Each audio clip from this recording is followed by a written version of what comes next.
Hey guys, just Gina here. It is the new year. I hope everybody is having a great New Year's. I can't believe it's already January 2019.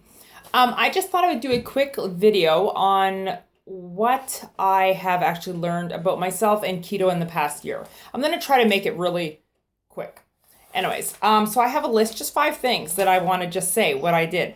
So one thing that, now mind you, I've been doing keto for almost 2 years, and before that I was low carb, but one thing that I have actually learned is my body loves being fat fueled. So my body's preferred fuel is fat, and I didn't really know that until I actually went keto. So it's kind of interesting because not only can I go longer between meals without eating, I could fast, I don't fast, I'll explain that later. But it's like literally there was one day where I ate at like 11 o'clock in the morning, couldn't eat till like 7 at night. And normally if I was fueled by carbs, you have that dip in energy, right? But my body literally loves being fueled by fat. I feel sufficed. I feel much more even mentally stable in that. And I don't have nearly as many emotional up and down unless it's because of my back and my chronic pain. So that's the first thing that I have discovered. And it has really, really changed my life for the last 2 years. But I'll discuss that in another one too. Okay, number 2, I need more carbs and carb ups, and carbs are not the enemy. Now, when I first started keto, I was like, oh my word, I'm never ever consuming carbs again. They're like the devil, they're awful, they're never gonna react well in my body. And I was like, no. And then probably around April or May, I bought I bought Leanne Vogel's book, the keto diet, and I purposely bought it for hormonal things with women. I have hormonal issues. I have PCOS. I have hypothyroidism. I actually, due to doing several things, fasting too much and through extreme restriction of carbs. So I'm kind of addictive personality related. So basically when I do something, I just go full tilt. So I was like, oh, let's see how low we can get these carbs. So some days I was only taking in 5 grams net carb, which is way too few carbs for a hormonal body. So I actually bought her book because it screwed up my cycle a lot and actually caused loss of period and that kind of stuff. So I won't go into all the details about it, but there's a few things. So I bought her book to actually learning how to implement more carbs into my keto diet, making it work for my hormones and support my body. So I no longer think that carbs are the enemy. What I do think, though, is that carbs are necessary for certain processes in your body, but it doesn't mean you have to do carb ups all the time. But I do. So I've increased my carbs. So I've taken at least 25 to 30 grams of net carb per day. My body, with doing that, feels much more nutritionally balanced. Between doing that, upping my protein and upping my calories too. But the carbs were really needed, and the carb ups I enjoy because for me, it's not about not eating carbs for the rest of my life. It's about choosing which carbs I eat and when to eat them to support my body. So it's not just about being keto. Keto's fine. I hesitate sometimes to use that because people use keto for the wrong thing, sometimes as a quick fix, or there's only one way to do keto, but I'm here to tell you there's many ways to do keto. So anyways, carbs are not the enemy anymore with me. It's just which ones you eat and how you eat them. So for carb ups, I use paleo foods like sweet potato. Number 3, everyone needs to do keto differently. So not everybody's the same thing. So if you're looking at someone that says there's only one way of doing it, and this vegetable is not keto, or you're eating too many of this vegetables because there's too many carbs, just don't even listen to them. I don't mean it badly, but don't listen to them because there is no one size fits all. There isn't.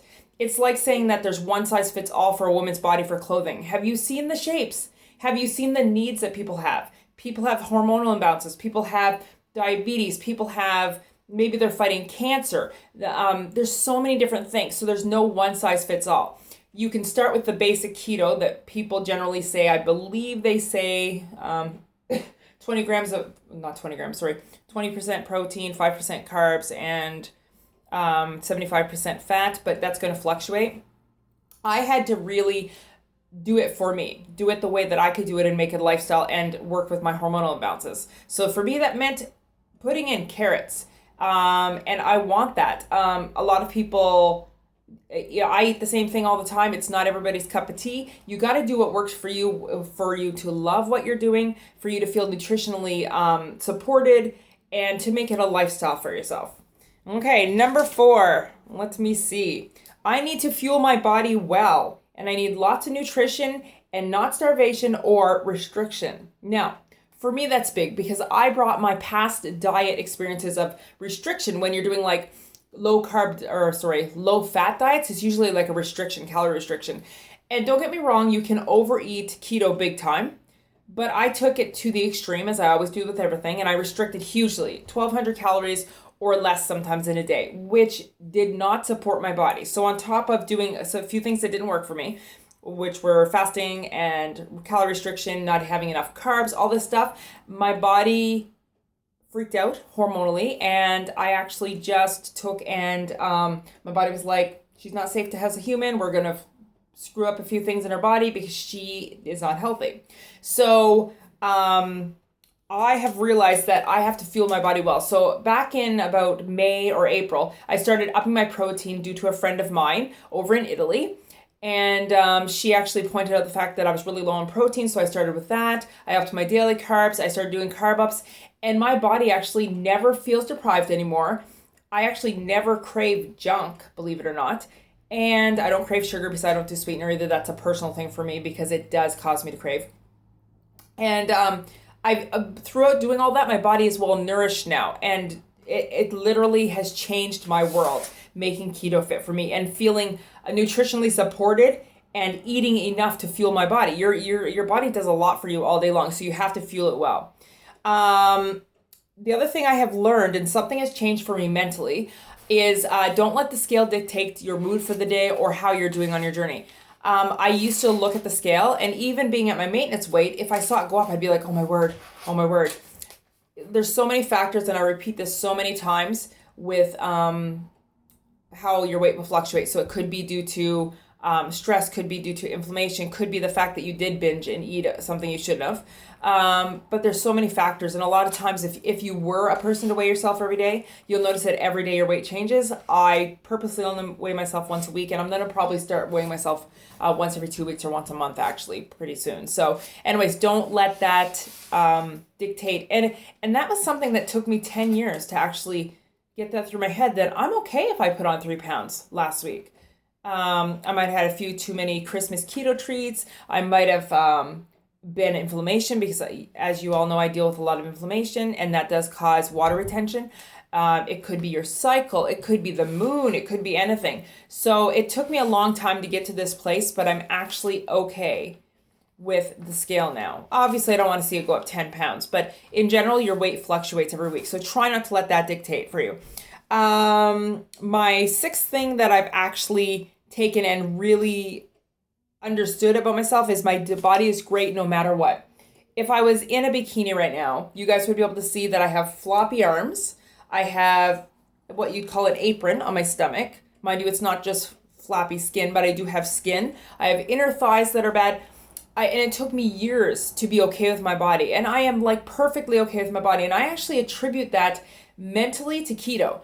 It wasn't until I actually became fat adapted and fat fueled that my mental process actually changed. And when I actually made keto what it should be for me, it changed the way that I look about my whole body, because I came at it as, instead of just losing the pounds, that's part of what I wanted to do. But it's more like supporting my system and supporting my body nutritionally for life and making this a lifestyle. So it literally was. And I do believe that when you're fat fueled, your thinking changes. I really do, because I'm more level-headed now. I do get grumpy sometimes if I'm in a lot of pain. Who doesn't?